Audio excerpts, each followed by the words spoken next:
Green flag माणसं जी असतात किंवा खूप प्रेम करणारी माणसं नेमकी कशी दिसतात? ती नॉर्मलच दिसतात, पण त्यांचं वागणं आणि बोलणं हे जे असतं ते मनाला खूप सुखावणारं असतं. आपल्याला एक नवीन आयुष्य देतं असं मी म्हणेल. सो ही माणसं का स्पेशल आहेत? आता कृतीमधलं प्रेम तर आपल्या सगळ्यांनाच माहिती आहे. काळजी वगैरे दिसते त्याच्यातून, पण बोलण्यातून सुद्धा बरंच प्रेम दाखवलं जातं. आणि फक्त माझं तुझ्यावर प्रेम आहे किंवा मला तुझी आठवण येते, तू किती छान आहेस. हे म्हणजेच तुमचं छान वागणं असं नसतं. काय गोष्टी असतात मग छान वागण्यातल्या? कोणती वाक्य दाखवतात किंवा दर्शवतात, की येस समोरची व्यक्ती तुमच्यावर खूप जास्त प्रेम करते आणि तुम्ही सुद्धा कोणती वाक्य वापरली पाहिजेत एका छान रिलेशनशिपसाठी? त्याबद्दल आज मी बोलणार आहे. चला सुरू करूयात. हॅलो, हाय, कसे आहे ना मित्रांनो? मी आर.जे. ज्योती आणि स्वागत करते तुमचं माझ्या या प्रेमाच्या YouTube चॅनलमध्ये. जिथे प्रेमाच्या आपण अनलिमिटेड, नॉनस्टॉप आणि अनएडिटेड गप्पा मारत असतो. म्हणजेच की स्टार्ट टू एंड जे जसं आहे, तसंच तुम्हाला शेवटपर्यंत ऐकायला मिळतं. यामध्ये मी काहीच एडिट करत नाही. Even no makeup look. म्हणजे इतका हा आपला नॅचरल चॅनल आहे. सो मला असं वाटतं जेव्हा तुम्ही एकमेकांपासून थोडे दूर असता, है ना? एकमेकांची आठवण तर येतच असते. पण आय मिस यू पेक्षाही अशी काही वाक्य, मी आज 6-7 वाक्य तुम्हाला सांगणार आहे, ज्याच्यावरून तुम्हाला अ, खूप छान वाटेल. की यार ही व्यक्ती हे सगळं बोलतीये म्हणजे खरंच किती प्रेम करतीये माझ्यावर किंवा तुम्ही जर का कोणाला तरी ही वाक्य बोललात, तुमच्या प्रिय व्यक्तीला बोललात, त्या व्यक्तीला सुद्धा असंच सेम फील होणार आहे. सो एका सुंदर रिलेशनशिपसाठी I love you, I miss you, I like your vibe याच्या व्यतिरिक्त सुद्धा काही अ, वाक्य आहेत. सो ही वाक्य यूज करा. तुम्हाला खूप फायदा होईल. सो वाक्यांबद्दल तर मी बोलणारच आहे. पण त्याआधी एकच वाक्य, चॅनलला सबस्क्राईब करा. तुम्ही केलंत मला छान वाटणार आहे आणि आणखी नवीन-नवीन व्हिडिओज माझ्या डोक्यात येतील आणि मी ते तुमच्यासाठी घेऊन येईन. सो छान माणसं का छान असतात? तर त्यांच्या बोलण्यावरून, त्यांच्या वाक्यांवरून, डायलॉग्सवरून आणि डायलॉग्स हे मनापासून येतात. असं कुठून तरी उचलून मारत नाहीत ते. So number 1 thing is take your time. I am not going anywhere. तू तुझा वेळ घे. मी कुठेही जाणार नाहीये. बऱ्याचदा असं होतं, की चिड होते, राग येत असतो, वाईट वाटत असतं, काहीही घडत असतं आपल्या सगळ्यांसोबत. कधीतरी कोणीतरी विनाकारण आपल्याला बोलतं आणि आपली चिड होत असते आणि आपण कोणावर तरी सुद्धा काढतो. सो अशा वेळी जी माणसं खरंच तुमच्यावर प्रेम करतात किंवा तुम्ही जर का कोणावर तरी खरं प्रेम करत असेल, तर तुम्ही त्यांना त्या गोष्टीमध्ये सोडून जाणार नाही. तुम्ही असंच म्हणणार, की "ठीक आहे, शांत हो, मी इथेच आहे. मी तुझं सगळं ऐकून घेईल आणि मी तुझ्या सोबतच आहे. प्लीज त्रास करून घेऊ नकोस." म्हणजे त्यांचं हे एक वाक्य आहे ना, की टेक युअर टाईम. मी कुठेच जाणार नाहीये. मी इथेच असणार आहे. मनाला खूप समाधान देतं, की भाई भले ही पूरी दुनिया मेरे खिलाफ हो, ये एक इंसान मेरे साथ है, बास. मला फार काही गोष्टींची गरज नाहीये मग. सो हे वाक्य समाधान देणारं आहे. त्यामुळे मला असं वाटतं, की ग्रीन फ्लॅग माणसं उगाचच ग्रीन फ्लॅग अशी ओळखली जात नाहीत. त्यांच्या या बोलण्यावरून ते ओळखले जातात. विचार करा तुम्ही खूप जास्त दुःखी आहात. कोणत्यातरी गोष्टीमध्ये तुम्हाला लॉस झालाय आणि तुम्हाला असं फार वाईट वाटतंय, टेन्शन येतंय, रडू येतंय आणि अशा वेळी कोणीतरी तुम्हाला समजावतंय. कोणीतरी समजवायला गेलं, की आपली चिड होते, की "यार ठीक आहे, मला माझा टाईम दे." पण जर ती व्यक्ती असं म्हणाली, की "take your time. I am with you. I am not going anywhere." किती बरं वाटतं ते. मग आपण थोडे-थोडे शांत होतो. मग समोरची व्यक्ती आपल्याला मोटिव्हेट करते. मग आपण नवीन काहीतरी करतो आयुष्यात. सो शब्द खूप महत्वाचे असतात, है ना? पण जे बोलताय ते करून सुद्धा दाखवलं पाहिजे. Then number 2 is did you eat today? तू काही खाल्लंयस आज? हे विचारणं. जेवलीस का वगैरे हे हे तर नॉर्मलच आहे. पण काही खाल्लंस का? जेव्हा आपली प्रिय व्यक्ती आपल्याला हा प्रश्न विचारते ना, तेव्हा खूप छान वाटतं. आणि जेव्हा तुम्ही तुमचं बिझी शेड्यूल समोरच्याला सांगताय आणि समोरची व्यक्ती ते लक्षात ठेवून तुम्हाला हा प्रश्न विचारते ना, तेव्हा खूप छान वाटतं, की किती किती काळजी आहे याला माझी किंवा हिला किती माझी काळजी आहे. सो जेवण सगळेच जेवतात. सगळ्यांना भूक लागते आणि कोणी उपाशी राहत नाही. पण कोणीतरी असं विचारणं हे खूप जास्त स्पेशल असतं. सो काही खाल्लंस का? तुझ्या या बिझी शेड्यूलमध्ये? सो हा प्रश्न खूप गोड आहे. सो त्यामुळे हा प्रश्न विचारायला शिका तुम्ही सुद्धा, है ना? काळजी दिसते याच्यातून, प्रेम दिसतं, की बाकी सगळं जाऊ दे, पण तू व्यवस्थित असणं, तू नीट असणं, कसलाही आजार तुला होऊ नये असं मला वाटणं, it's my love. It's my love language type. Number 3 is I am proud of you. म्हणजे भले ही पूरी दुनिया तुम्हारे खिलाफ हो, पण ती एक व्यक्ती जर का म्हणत असेल ना, की I am proud of you, तू खूप छान काम केलंयस. ही एक बेस्ट फिलिंग असते. म्हणजे 1000 लोक मला म्हणू देत, "तू खूप सुंदर आहेस." पण तो जेव्हा म्हणेल ना, मला खरंच असं फील होईल, की मी येस, खूप सुंदर आहे. 1000 लोक म्हणू देत, की "ज्योती तुझा आवाज खूप छान आहे." पण तो जेव्हा म्हणेल ना, की "काय आवाज आहे यार ज्योती तुझा, ऐकतच राहावसं वाटतं." ती कॉम्प्लिमेंट माझ्यासाठी या जगातली बेस्ट असणार आहे. सो प्राउड ऑफ यू हे बोलणं फार गरजेचं आहे आणि मग प्राउड ऑफ यूसाठी काहीतरी विशेषच त्या व्यक्तीने करायला हवं असं नाही. छोट्या-छोट्या गोष्टींमध्ये, जी गोष्ट खरंच खूप कौतुकास्पद आहे. फॉर एक्झाम्पल की तुम्ही स्ट्रीट डॉग्सला जेवण घातलंत. एक्झाम्पल देतीये. एका मुलीने घातलं आणि जर तिचा बॉयफ्रेंड असा म्हणाला, की "हाऊ स्वीट यार, किती काळजी आहे तुला स्ट्रीट डॉग्सची. I am so proud of you." तिला ते छान वाटणार आहे. सो प्राउड करण्यासाठी असं विशेषच काहीतरी करायला हवं असं नाहीये. पण बेसिक गोष्टींमध्ये अशा पद्धतीने तुम्ही जर का प्राउड फील करत असाल, की मी किती लकी आहे, की माझ्या आयुष्यात इतका छान बॉयफ्रेंड आहे किंवा गर्लफ्रेंड आहे.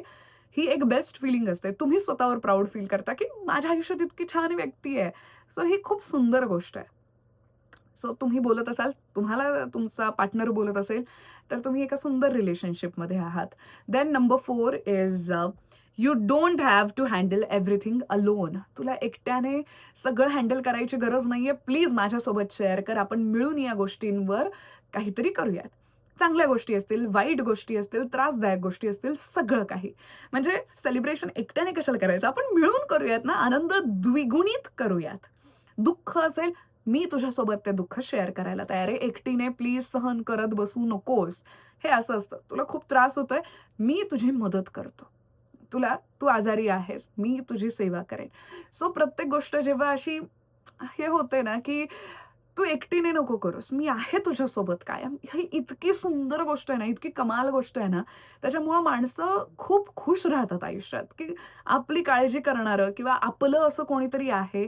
ही फिलिंग हे वाक्य खूप जास्त देतं आणि ग्रीन फ्लॅग माणसं हा डायलॉग बोलतात. त्याच्यामुळे खूप छान असतात अशी माणसं. म्हणजे भाई ऐसा बंदा, ऐसी बंदी मिल जाए तो लाईफ में और क्या ही चाहिए. ही अशी फिलिंग आहे. सो हे वाक्य खूप जास्त मदत करतं आयुष्यामध्ये, की you don't have to handle everything alone. I am with you. I am with you. मग काहीही घडत असेल तुझ्या आयुष्यात, आय एम विथ यू. लोगों को कहने दो, मैं तुम्हारे साथ हूँ. मी तुझ्यासोबत आहे. ही इतकी सुंदर गोष्ट आहे ना, काय सांगू तुम्हाला. Number 5 is let's talk about it and figure it out together. So अडचण आहे एखादी, टेन्शन आहे एखादं, समजत नाहीये काही. अशा वेळी जेव्हा ती व्यक्ती असं बोलते ना, म्हणजे तिचा सपोज मूड खूप छान असेल हां. एक्झाम्पल घ्या, त्या मुलीचा मूड खराब आहे, काहीतरी अडचण आली आहे तिला आणि त्या मुलाचा खूप छान मूड आहे. ओके. त्याला हिच्या आवाजावरून कळालं, की काहीतरी बिनसलंय आणि जर तेव्हा तो असं बोलला ना, की "let's talk about it and figure it out together." तू बोल, आपण बोलूयात आणि त्याच्यावर काहीतरी तोडगा काढूयात. ही खूप छान फिलिंग आहे, की माझा आनंद थांब साइडला, पण तू सध्या अडचणीत आहेस, तुला टेन्शन आलंय, तुझा प्रॉब्लेम आहे. मला आधी तो महत्वाचा आहे. मला आधी त्याच्यावर सोल्युशन काढायचंय. प्लीज शेअर कर. आपण बोलूयात. सगळ्या गोष्टी तू मनात नको साठवून ठेवूस. Please I am with you. Please माझ्यासोबत शेअर कर. है ना? ठीक आहे, मी अरे दुःखी आहे, अरे असं-असं झालं. मग त्याने सोडून दिलं. अशाने नातं वर्कआउट नाही करत. कारण इथे काही काळजी, प्रेम, तुमचा आनंद मॅटरच करत नाही असं वाटतं. पण जेव्हा समोरच्याला खरंच तुमची खूप काळजी असते, त्याला बघवत नाही तुमचं स्वरूप. बोल ना, काय झालं? मी आहे तुझ्यासोबत. मी सोल्युशन काढेल. आपण सोल्युशन काढू. तू बोल तरी. हां, एकटीने सहन करू नकोस, एकट्याने सहन करू नकोस, अशी ती सिच्युएशन असते. आणि हे वाक्य खूप मनाला दिलासा देणारं आहे. सो त्यामुळे हे वाक्य तुम्ही यूज केलंच पाहिजे. Number 6 is I choose you even on the difficult days. आता कोणीतरी जरासं रागात काहीतरी बोललं किंवा कोणीतरी थोडंसं मूड स्विंग झालंय, काहीही झालं आणि अशा वेळी भांडणं होतात कपल्समध्ये आणि भांडणं होणं इट्स नॉर्मल थिंग. सगळ्यांमध्येच होतात. प्रत्येकजण एकदम असा साच्यात बनून नाही आला, की बाबा मला हे होणार नाही, मला त्रास होणार नाही, माझी चिडचिड होणार नाही, व्हॉटएव्हर. सबके साथ कुछ ना कुछ तो होता ही है. पण कितीही राग येऊ दे, कितीही भांडण होऊ दे, तरी पण सगळ्या गोष्टींमध्ये मी तुलाच चूज करेन. ही एक बेस्ट फिलिंग आहे. म्हणजे ठीक आहे ना, काही गोष्टी अशा असतात, की एक्झाम्पल देते, की बाबा मला हात नाहीये. बट माझं तुझ्या मनावर प्रेम आहे. माझं तुझ्यावर प्रेम आहे. सो मला मॅटर नाही करत, की तुझा हात आहे की नाही. म्हणजे मला आठवतंय म्हणजे जेव्हा मी फर्स्ट टाईम एका प्रेमामध्ये होते. माझा तो क्रश होता आणि त्यालाही मी नंतर आवडायला लागलेले. सो आय जस्ट आस्क्ड हिम, की आणि तो खूप गोरापान होता आणि मला तेव्हा मी जरा कॉन्शियस होते, "यार तू इतका हँडसम आहेस, इतका गोरा-चिट्टा आहेस, इतका उंच वगैरे आहेस, व्हाय मी?" तेव्हा त्याने मला ते सांगितलं होतं, की "तू काय कंपॅरिझन करतीये, की कलर काय वगैरे, वगैरे. मला तू आवडलीस, विषय संपला Jyoti. I like you. I like you as you are. तू जशी आहेस तशी मला खूप आवडतेस." सो हे वाक्य फार मनाला दिलासा देणार आहे, की यार किती छान. सारी दुनिया एक तरफ और तू एक तरफ. जी व्यक्ति ऐसा बोलते ना, भाई उनके लिए तो एक पप्पी. Number 7 is your happiness matters to मी.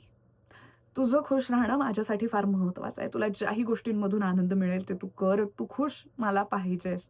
मी नाही तुझा दुःखी चेहरा पाहू शकत. जे तुम्हाला दुःखात पाहू शकत नाहीत ना, ती माणसं खूप जास्त स्पेशल असतात. जे तुमच्या आनंदासाठी वाटेल ते करायला तयार असतात ना, अशी माणसं आयुष्यातून प्लीज जाऊ देऊ नका. तुमच्या छोट्या-छोट्या गोष्टी नोटीस करून तुम्हाला जेवढा आनंद देता येईल तेवढा देण्याचा जी माणसं प्रयत्न करतात ना, आई गं! अशी माणसं आयुष्यात भेटणं हे एक नशिबाचाच खेळ समजू शकतो आपण. म्हणूनच तर त्यांना आपण ग्रीन फ्लॅग म्हणतो. सो येस, ज्यांना तुमचा आनंद फार मॅटर करतो ना, मग तो कोणत्याही गोष्टींमध्ये असेल, की बाबा मला ना वायफळ बोलण्यामध्ये आनंद मिळतो आणि त्याला असं जर का माझं वागणं सुद्धा आवडत असेल, इट मीन्स की भाई तो तुझ्या जोरात प्रेमात आहे और वो तेरा साथ कभी नहीं छोडेगा. सो ह्या सगळ्या गोष्टी खूप जास्त स्पेशल आहेत. खूप जास्त स्पेशल आहेत. मला खूप आनंद होतो जेव्हा मी काय धावते किंवा गाणी गाते. मग माझा आवाज जरी छान नसेल, तरी त्या सगळ्या गोष्टींनी त्याला आनंद मिळतोय. ही वेड्यासारखं वागतीये तरी सुद्धा तो खुश आहे.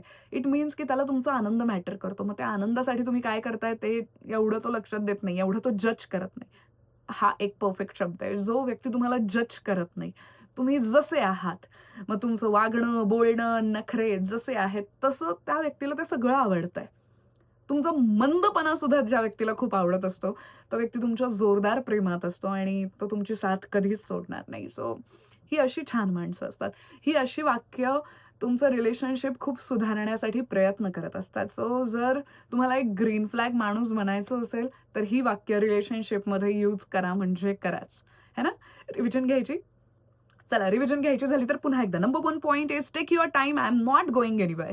तू तुझा टाईम घे. मी कुठेच जाणार नाहीये. Number 2 is did you eat today?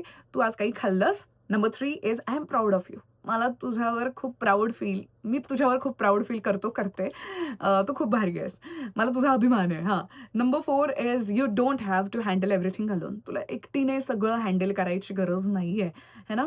Number 5 is let's talk about it and figure it out together. आपण बोलूयात या विषयावर आणि क्लिअर करूयात गोष्टी. मग तुमची पर्सनल भांडणं जरी असतील, तरी तो विषय सुद्धा याच पॉइंटमध्ये येतो. Number 6 is I choose you even on the difficult days. कितीही वाईट दिवस असू देत, काहीही परिस्थिती असू दे, मी तुलाच निवडणार आहे. तुझ्या व्यतिरिक्त मी कोणाचा विचार करत नाही आणि करणारही नाही. कितीही भांडणं होऊ देत मग. माझं तुझ्यावरच प्रेम राहणार आहे. मला तूच हवा आहेस किंवा हवी आहेस. Number 7 is your happiness matters to me. हां. मला फक्त तुझा आनंद महत्वाचा आहे, बाकी सगळं गेलं उडत. सो रिव्हिजन सुद्धा करून झाली आहे. सो या सगळ्या गोष्टी आहेत. ही वाक्य तुमच्या रिलेशनशिपला घट्ट करण्यासाठी खूप मदत करतील. आजच्या व्हिडिओपुरता इतकाच. भेटूयात नेक्स्ट व्हिडिओमध्ये. तोपर्यंत तुम्हाला कोणत्या विषयावर व्हिडिओ हवा आहे मला कमेंट्समध्ये कळवा. बाकी खुश राहा, मस्त राहा, प्रेमात राहा. तुमच्याही, माझ्याही. Bye bye. I love you. Bye bye.